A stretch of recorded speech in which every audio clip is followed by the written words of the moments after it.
બનાસકાંઠા જિલ્લાના ભાભર કપરુપુર રોડેથી રેલવે ફાટક અને થરા રોડને જોડતું નેળિયુંને પાકો રોડ બનાવવાની વર્ષોથી જનતાની માંગ ઉઠી છે, પરંતુ આજ સુધી તંત્ર કુંભકર્ણની નિંદ્રામાંથી જાગ્યું નથી.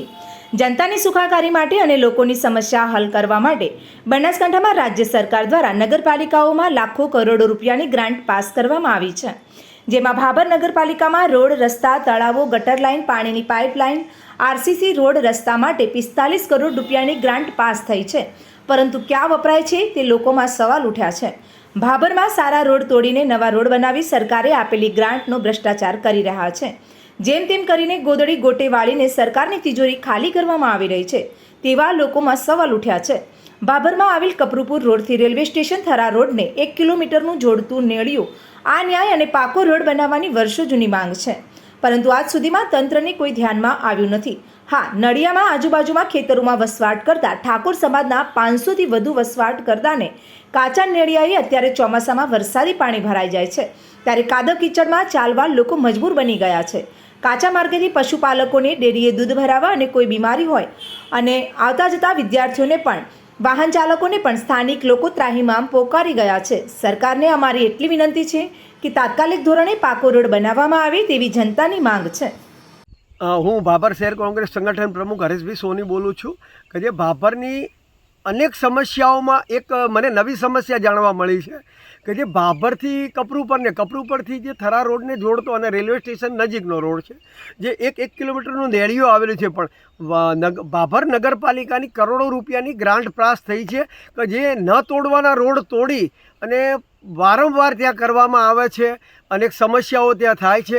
અને જે મારી પાછળ જે દેખાઈ રહ્યું છે કે જે આ એક નેળિયું છે જે 1 કિલોમીટરનું છે, કપરુપરથી જે થરા રોડને જોડતું છે, ત્યાંથી મારે કમ્પ્લેન આવેલી કે ભાઈ તમે વિરોધ પક્ષના એક સારા પ્રવક્તા છો, તો તમે અહીંયા અમારી સમસ્યાઓનું કોઈ નિરાકરણ આવે એ માટે તમે અમારી પાસે અમારી રજૂઆત આગળ ઉપર લેવલે કરશો.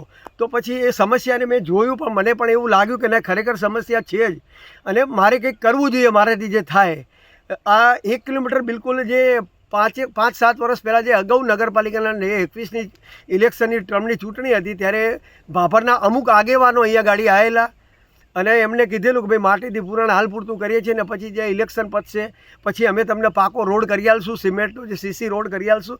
પણ આજ સુધી નગરપાલિકાનું અઘોર તંત્ર દ્વારા આજ સુધી આ રોડનું બિલકુલ નિવારણ આવેલું નથી કે નથી આ લોકોને કોઈ પ્રશ્નોનો હલ આવતો. વારંવાર રજૂઆતો આ લોકો ખેડૂતોએ કરેલી છે.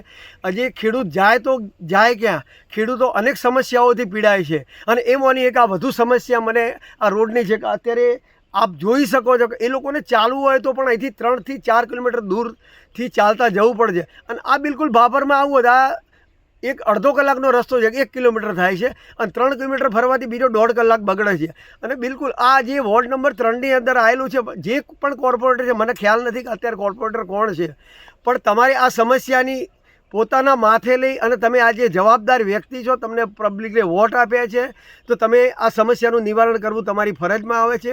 અને જ્યારે અમે અત્યારે વિરોધ પક્ષની અંદર છીએ એટલે અમે બીજું નથી કહેતા, પણ અમે આ લોકોને બોયધરી આપીએ છીએ ભાભરના આ વોર્ડ નંબર 3ના જે ટોટલી વોટરોને અને આમ જનતાને એવી વિશ્વાસ આપીએ છીએ કે આગામી ટર્મની અંદર કોંગ્રેસ પાર્ટીને જો જીતાડશો તો અમે આ રોડ બને ત્યાં સુધી 1 મહિનામાં જ પૂર્ણ અમે અમારા ગવર્મેન્ટ કરાવશે તો ઠીક નહીં, અમે અમારા સ્વખર્ચે પૂરો કરી આપશું.